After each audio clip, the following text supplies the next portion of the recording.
सर्वेभ्यो नमो नमः। भवतां शमेषाम् आदरणीयानाम् आचार्यचराणां गुरुजनवृन्दानां काव्यामृतम् इत्यस्मिन् आमुखपटले हार्दं स्वागतम् अभिनंदनं च वर्तते। आप सभी संस्कृतनिष्ठ सुधी श्रोताओं का काव्यामृतम इस आमुख पटल पर हार्दिक स्वागत एवं अभिनंदन है। मित्रों, आज हम लोग गोस्वामी तुलसीदास प्रणीत श्रीमद् रामचरितमानस के चिंतनात्मक अध्ययन में पुनः प्रवर्तित होने जा रहे हैं। पूर्व दिवस में हम लोगों ने श्रवण किया था कि कपट वेशधारी संत के रूप में वह जो राजा था, जो कि राजा प्रताप भानु से पराजित हो चुका था, संत के वेश में आश्रम बना करके दूर देश में निवास करने लगा था। राजा प्रताप भानु से चर्चा परिचर्चा के बाद वह उनको एक वरदान भी देता है कि तुम्हारा किसी भी काल में नाश नहीं होगा, अखंड राज्य करोगे, केवल ब्राह्मण तुमसे रुष्ट न हो पाए। ऐसी चर्चा उसने की थी। और ब्राह्मण से कभी वैर मत करना, आन उपाय निधन तब नाही, जो हरिहर को पही मन माही। अगर ब्राह्मण आपसे रुष्ट नहीं है तो निश्चित रूप से आपका कोई कुछ बिगाड़ने वाला नहीं। ऐसी बात उस कपटी राजा ने कही थी। हो ही विप्रबस कवन विधि कहम कृपा करिसो, तुम तज दीन दयाल निज हितु न देखऊं को।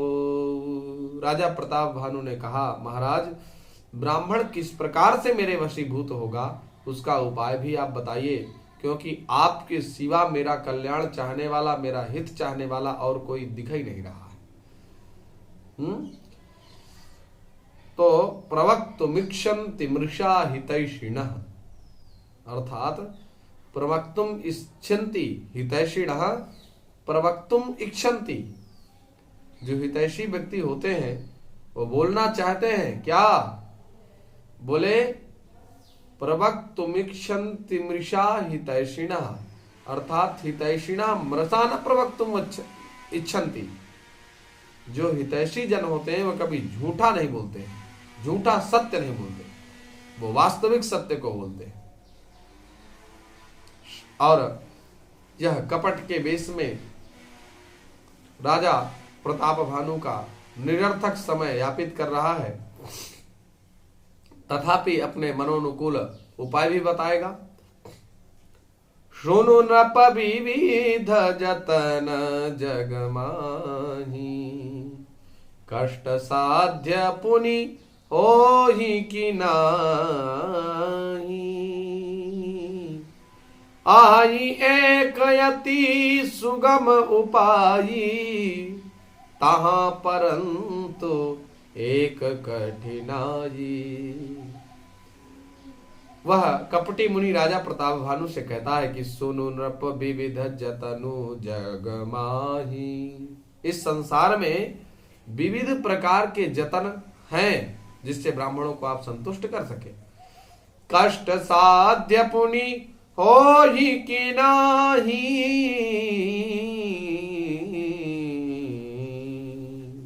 पर वे कष्ट साध्य है, बड़ी कठिनता से वह कार्य सिद्ध हो सकते हैं और नहीं भी सिद्ध हो सकते हैं। उनकी असफलता भी हो सकती है। अर्थात उपाय बहुत सारे हैं, लेकिन कुछ कष्ट साध्य है।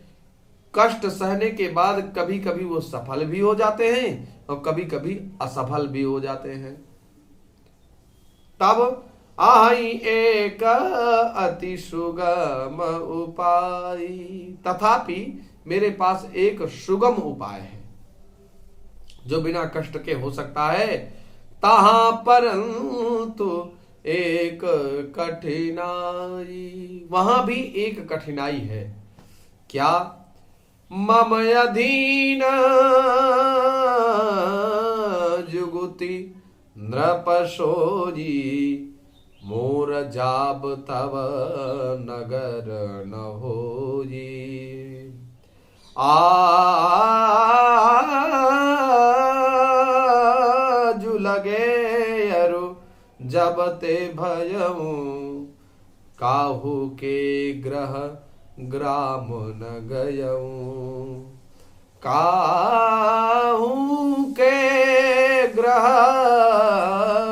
ग्राम न गयऊं अर्थात हे राजन, वह युक्ति मेरे पास तो है, मेरे हाथ में है। मोर जाब तब नगर न होई। मैंने संपूर्ण नगरों का परित्याग कर दिया है, इसीलिए जंगल में रह रहा हूं और आपके भी नगर में नहीं जाऊंगा। ये कठिनाई है। आजु लगे अरु जब ते भयऊ। आज तक जब से मैंने जन्म लिया इस सृष्टि संसार में, विधाता की प्रथम सृष्टि मैं ही हूं और आज तक मैंने अपने शरीर को नहीं छोड़ा। इसलिए आज लगे जब ते अरु जब ते भयऊं, काहू के ग्रह ग्राम न गयऊं। किसी भी व्यक्ति के मैं गांव नहीं गया हूं। अगर मैं तुम्हारे गांव पहुंच जाऊं तो मेरे पास युक्ति है, तुम्हारा काम हो जाएगा। ये कहने का अभिप्राय है। जाओ न जाऊं तब हो जिया काजू। अगर मैं तुम्हारे नगर में नहीं जाऊंगा तो बड़ा भारी तुम्हारा अकाज हो जाएगा, बड़ा भारी तुम्हारा काम बिगड़ जाएगा। बना आई असमंजस आजू। आज तो बड़ी असमंजस की स्थिति है। ये बात वह इसलिए कह रहा है ताकि सामने वाला व्यक्ति राजा प्रताप भानु और उन पर प्रभावित हो, कहे नहीं महाराज आप चले चलिए। तब सुन महीस बोले मृदुबानी, नाथ निगम असिनीति बखानी। तब यह सुनकर के राजा बड़ी मधुर कोमल वाणी से कहता है, हे नाथ, वेदों में ऐसी नीति कही गई है, बड़े स्नेह लघुन पर करही, गिरि निज सिरनि सदा तृण धरही। जलधि जलधि जलधि अगाध अगाध, जलधि अगाध मौलि बह फेनु, संतत धरनि धरत सिर रेनो। बड़े लोग छोटों पर स्नेह करते ही हैं, बड़े स्नेह लघुन पर करहीं। बड़े जो होते हैं, जो अपने से ज्येष्ठ होते हैं, जिनका व्यक्तित्व हमसे उत्कृष्ट होता है, ऐसे उत्कृष्ट व्यक्तित्व वाले लोग लघिष्ठतम व्यक्तित्व की, लघिष्ठतम जो व्यक्तित्व होता है उस लघिष्ठतम व्यक्तित्व पर अपना स्नेह प्रदान करते हैं, स्नेह वर्षा करते हैं। गिरि निज सिरनि सदा तृण धरहि। पर्वत अपने सिरों में भी तृणखंडों को धारण करता है। कहां तो तुक्ष तृण और कहां तो पर्वत खंड, लेकिन पर्वत भी अपने शीर्ष स्थान में तृणखंडों को धारण करता है। जलधि अगाध मौलि बह फेनु। अगाध समुद्र अपने मस्तक पर फेन को धारण करता है। असंतत धरनी धरत सिर रेणु। और धरती अपने सिर पर सदा धूलि को धारण किए रहती है। अस कही गहे नरेश पद, स्वामी होहु कृपाल, मोहि लागी दुख सहिय प्रभु, सज्जन दीन दयाल। सज्जन दीन दयाल, सज्जन दीन दयाल।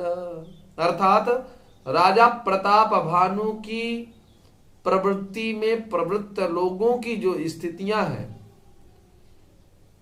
आगे चल करके राजा प्रताप भानु जैसे लोग किसी भी व्यक्ति पर श्री राम मैं सब जग जानी इस भाव से अलौकिक अप्रतिम निष्ठा रखते हैं। और जब इस निष्ठा का किसी ढोंगी के माध्यम से इस पराजित राजा की भांति व्यक्ति के प्रति निष्ठा की जाती है। राजा प्रताप भानु जैसे लोगों की निष्ठा जब इस प्रकार के पराजित जो राजा है, उस राजा ने जो संत वेश धारण कर लिया है, ऐसे संतों पर, झूठे संतों पर प्रताप भानु जैसे सच्ची निष्ठा रखने वाले व्यक्ति का अकल्याण ही हुआ है। और तब तो समय श्राप का था, आज होता तो उनको मारने की धमकी दी जाती। ऐसी भयंकर परिस्थितियां होती हैं। तो अस कहीं गए नरेश पद, राजा प्रताप भानु ने उस कपटी राजा के चरणों में गिर पड़े और चरणों को पकड़ लिया। स्वामी हो कृपाल, हे स्वामी, हे महाराज, मुझ पर कृपा करिए। मोहि लागी दुख सही प्रभु, मेरे लिए प्रभु आप दुख भी थोड़ा सहन कर लीजिए, मेरा कल्याण करिए प्रभु। सज्जन दीन दयाल, दीनों पर दया करने वाले हे दीन दयाल कपटी राजा। और सज्जन, जो सपने में भी सज्जन नहीं था, उसको सज्जन कहना पड़ रहा है, क्योंकि उनकी वास्तविकता को जानते नहीं है। इसीलिए किसी भी व्यक्ति पर बिना विचार किए निष्ठा नहीं रखनी चाहिए। आपकी निष्ठा वास्तविक है, सामने वाले आपकी निष्ठा को झूठी समझता हुआ आपके प्रति प्रतिघात करना चाहता है, तो ऐसे व्यक्ति से हमेशा सजग रहना चाहिए। सजग, अगर आपने कभी भी जीवन में असली संत को नकली समझ लिया तो भी समस्या है, और असली संत को नकली समझा तो समस्या, और नकली संत को असली समझ लिया तो भी समस्या है। राजा प्रताप भानु ने नकली संत को असली समझ लिया, आगे परिस्थिति आपके सामने रहेगी। राजा परीक्षित ने असली संत को नकली समझ लिया, 7 दिन में मरने का श्राप मिल गया। इस प्रकार की परिस्थितियां आती हैं। तो मित्रों, संत का परीक्षण बड़े विवेक से, बड़े विनयशीलता के साथ करना चाहिए। और जो संत हैं वो संतों के स्वभाव को जानते ही हैं। लेकिन अगर संत वास्तविक भी हैं तो कुछ ढोंगी संत भी हैं। जैसे त्रेता द्वापर में भी, भगवान कृष्ण के समय भी नकली भगवान पैदा हो गया था, पौंड्रक इत्यादि, जो कि भगवान के जैसे चक्र, 4 भुजाएं, लोकल बनवा करके घूमता था। तो जब भगवान के स्वरूप को धारण करने वाले लोग हैं, तो बताओ नकली संत हो जाए तो कौन आश्चर्य की बात है। इसलिए सबसे सतर्क रहो, ये संसार है, नाना प्रकार के लोग यहां पर मिलेंगे। तो राजा प्रताप भानु ने बार बार विनय पूर्वक, निष्ठा पूर्वक निवेदन किया कि प्रभु मेरे लिए थोड़ा सा कष्ट भी सही है, मेरा कल्याण करिए, आप दीन दयाल हैं, बड़े सज्जन हैं। जानिन पही आपन आधीना, बोला तापस कपट प्रवीणा। सत्य कहूं भूपति सुनु तो ही, जगनाहिन दुर्लभ कछु मोही। इस संसार में मेरे लिए कुछ दुर्लभ नहीं है, ये हे भूपति, हे राजा प्रताप भानु, मैं ये सत्य कहता हूं। और राज्यशाला पाया नहीं था। राज्य में राजा, वह जो नृपति था, वो राज्य कर रहा था, और इधर प्रताप भानु से पराजित भी था, और इधर कह रहा कि मेरे लिए संसार में कुछ दुर्लभ भी नहीं है। फर्जी बातें कर रहा है केवल। जानिन पहिया अपन आधीना, राजा को अपने अधीन जब उस कपटी राजा ने जाना, तो बोला तापस कपट प्रवीणा। तब कपट में प्रवीण वह राजा बोला, सत्य कहूं भूपति सुन तो ही। हे भूपति, हे राजा प्रताप भानु, मैं आपसे सत्य कह रहा हूं कि इस संसार में मेरे लिए कुछ भी दुर्लभ नहीं है। अवश्य काज मैं करी हूं तोरा, मन तन वचन भगत तय मोरा। जोग जुगुति जप, जोग जुगुति तप मंत्र प्रभावु, फलई तबहि जब करिय दुराऊ। कोई योग हो या कोई युक्ति हो, कोई तप हो या मंत्र का प्रभाव हो, वो तभी फलीभूत होता है जब उसको छिपाकर किया जाए। जो नरेश मैं करऊं रसोई, तुम पर सहूं मुझी जान न कोई। अन्न सो जोई जोई भोजन करई, सोई सोई तव आयसु अनुसरई। हे नरपति, मैं यदि रसोई बनाऊं, तुम उसे परोसो, मुझे कोई जान ना पावे, तो उस अन्न को जो जो खाएगा वह तुम्हारा आज्ञाकारी बन जाएगा। पुण्य तीन के गृह जे वही जोबू, तब बस होई भूप सुनि सोऊ। जाई उपाय रचऊ नृपयहु, सम्मत भरी संकल्प करेहु। यही नहीं, उन भोजन करने वालों के घर में भी जो कोई भी व्यक्ति भोजन करेगा, राजन सुनो, वह भी तुम्हारे अधीन हो जाएगा। जाय उपाय रपचौंद्र पयेहु, इसलिए इसका उपाय जाकर के तुम राज्य में जाओ और इस प्रकार का उपाय करो। संवत भरी संकल्प करेहु, और वर्ष भर भोजन कराने का संकल्प कर लेना। इस प्रकार से उसे ढोंगी मुनि ने सिखा दिया। नित्य नूतन द्विज साहस सत, बरहु सहित परिवार। मैं तुम्हारे संकल्प लगी, दिन ही कर बीज बनार। नित्य नए 1 लाख ब्राह्मणों को कुटुंब सहित निमंत्रण करना। मैं तुम्हारे संकल्प के काल अर्थात 1 वर्ष तक प्रतिदिन भोजन बना दिया करूंगा। ऐसी शर्त उसने रखी। आगे के प्रसंग को हम इसी क्रम में सुनते रहेंगे। आज इस ढोंगी के द्वारा 1 वर्ष तक ब्राह्मणों को भोजन कराने का संकेत किया गया, और मैं 1 वर्ष तक निरंतर भोजन बनाऊंगा, ऐसा इसने अपनी भूमिका भी बताई। आपके लिए, आपके कल्याण के लिए मैं आपके नगर में भी चलूंगा, ऐसी सारी चर्चा उस ढोंगी के द्वारा की गई। पुनः आप सभी लोगों का हार्दिक स्वागत, अभिनंदन, वंदन करते हुए वाणी को विराम। नमो नमः।